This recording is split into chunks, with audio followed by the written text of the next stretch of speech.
ধন্যবাদ আপনাকে। আপনি যেমনটি বলছিলেন, আসন্ন ত্রয়োদশ জাতীয় সংসদ নির্বাচন। এই নির্বাচনে আমরা দেখেছি চুয়াডাঙ্গা জেলাতে ২টি আসন। এই ২টি আসনেই প্রার্থীরা এবং প্রার্থীদের যে স্বজনরা তারা কিন্তু প্রতিনিয়তই ভোটারদের দ্বারে, দ্বারে যাচ্ছেন এবং ভোটের জন্য কিন্তু তারা আহ্বান করছেন। তো আজকে আমি আছি চুয়াডাঙ্গা ১ আসনের আ হাটবোয়ালি বাজারে।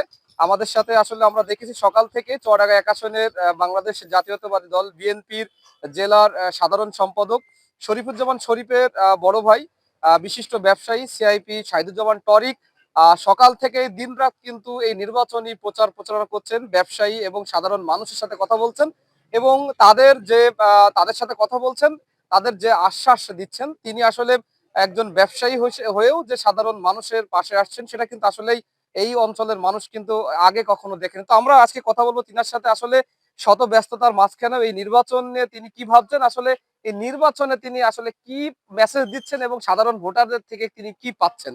তো আসলে আমরা জানি আপনি দীর্ঘদিন একটা সফল ব্যবসায়ী এবং এখন আমরা দেখছি বেশ কিছুদিন যাবত আপনি এই নির্বাচনে মাঠে আসছেন। তো আসলে নির্বাচনে আপনি কি পরিস্থিতি দেখছেন? আসসালামু আলাইকুম প্রিয় চুয়াডাঙ্গাবাসী। আমি ৩১ বছর সিঙ্গাপুরে থাকি। সিঙ্গাপুরের শাহেদ বলে আমাকে সবাই চেনে। আমি সিঙ্গাপুর বিজনেস চেম্বারের সভাপতি। আমার এই চুয়াডাঙ্গার মাটি এবং মানুষের সাথে আমার বেড়ে ওঠা। আমার পরিবার, আমি এই চুয়াডাঙ্গা মানুষের জন্য নিরলসভাবে কাজ করে যাচ্ছি, শুধু ভোটের জন্য না।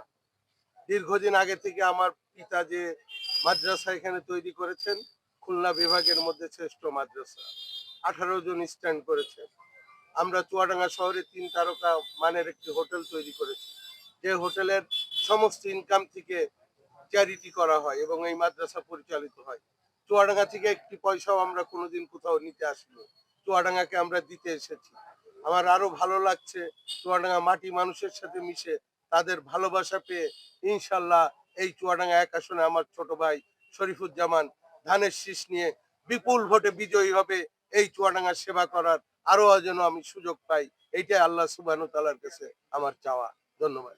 বিশিষ্ট ব্যবসায়ী শাহিদুজ্জামান টরিক কিন্তু যে মেসেজ দিলেন, আসলে এর আগেও আমরা দেখেছি তিনি কিন্তু শুধু এই নির্বাচন কেন্দ্রিক না, এর আগেও কিন্তু তিনি বিভিন্ন ধরনের সামাজিক মূল্যায়ন কাজ করেছেন।